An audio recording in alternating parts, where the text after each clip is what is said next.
আসসালামু আলাইকুম। বরাবরের মতো আরেকটা নতুন ভিডিও নিয়ে আসলাম। আজকের গুরুত্বপূর্ণ টপিক রোমানিয়া ইমিগ্রেশন। রোমানিয়া ইমিগ্রেশনের আগে আরেকটি বিষয় আমি আপনাদের ক্লিয়ার করতে চাই।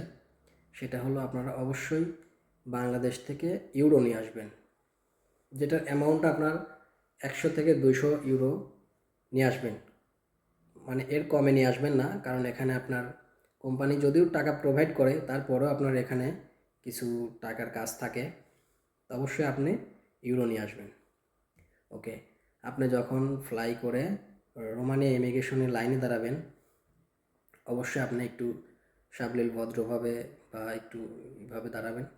তবে এটা বিষয় না, আপনি আপনার পাসপোর্ট, আপনার কোম্পানির যে পারমিট কার্ড বলতে পারমিট যেটা পিডিএফ কপি, এটা প্রিন্ট আউট করে নিয়ে আসবেন।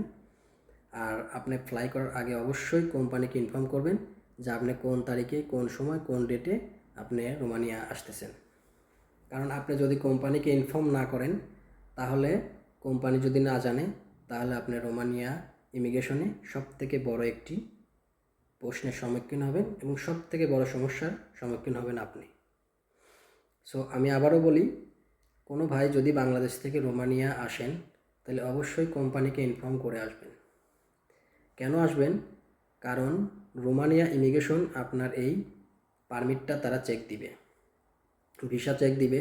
দেন তখন কোম্পানির ক্লিয়ারেন্স আছে কি না এটা তারা যাচাই বাছাই করবে।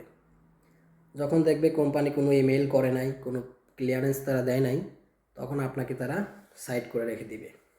সো যতক্ষণ পর্যন্ত আপনার কোম্পানি আপনাকে অ্যালাউ না করবে, আপনাকে রেসপন্স না করবে, আপনি রোমানিয়া ইমিগ্রেশন কমপ্লিট করতে পারবেন না। সো অবশ্যই আপনি কোম্পানিকে ইনফর্ম করবেন এবং অবশ্যই কোম্পানিকে এটাও জানিয়ে রাখবেন যে আমি আসতেছি, আমার জন্য বেডিং পত্র, আদার্স যেগুলো করণীয়, এগুলো যেন তারা রেডি করে রাখে। কারণ শীতের সিজনে আসলে আপনার কোম্পানি যদি এগুলো রেডি করে না রাখে, তাহলে আপনি বড় একটি বিপদে পড়বেন। তো ওকে গাইজ, কোম্পানি যখন আপনার ক্লিয়ারেন্স দিবে, তখন আপনার ইমিগ্রেশন আপনাকে একটা ছবি তুলবে। দেন আপনার নাম টাম সব এন্ট্রি করে তারা আপনাকে একটা চপ মারবে, যেটা স্টিকার বলি, এন্ট্রি স্টিকার দিয়ে দিবে। দেন আপনি মুক্ত পাখির মতো তখন রোমানিয়াতে পুরা মুক্ত পাখির মতো জীবনযাপন করতে পারবেন।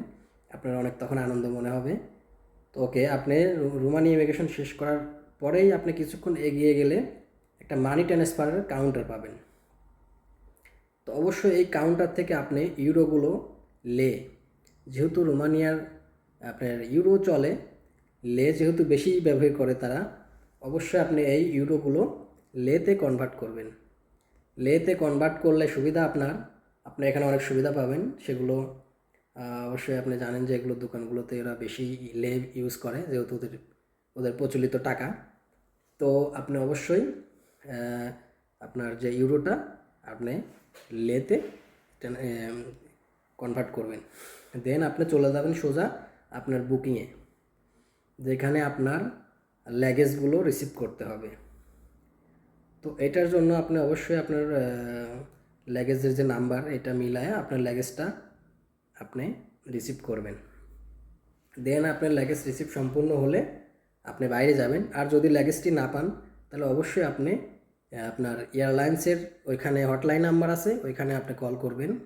তারপরেও যদি সমস্যা হয়, তাহলে আপনি ওইখানে যারা দায়িত্বে আছে তাদেরকে ইনফর্ম করবেন। কারণ আপনি যেহেতু ইন্টারন্যাশনাল ফ্লাইটে আসছেন, আপনার বুকিংয়ের প্রবলেম হতে পারে, চেঞ্জ হতে পারে, বা আপনার বুকিংটা নাও পেতে পারেন।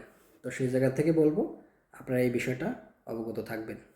ওকে, আপনার সব যদি ঠিকঠাক মনে হয়, তাহলে আপনি এন্ট্রি করে বাইরে চলে আসবেন। দেন আপনি ওয়েটিং রুমে লেট করবেন, আপনার কোম্পানি আপনাকে রিসিভ করবে। যদি কোম্পানি রিসিভ করতে না আসে, তাহলে তারা গাড়ি পাঠাবে বা যেভাবে হোক তারা সেই মাধ্যমটা করবে। এই নিয়ে আমি আরেকটি নতুন ভিডিও নিয়ে আসবো, কোম্পানির রিসিভ এবং আপনার গন্তব্য, এবং ওইখানে কিছু করণীয় আছে যেগুলো অবশ্যই আপনাকে মানতে হবে। তো গাইস, আবারও দেখা হচ্ছে। ধন্যবাদ।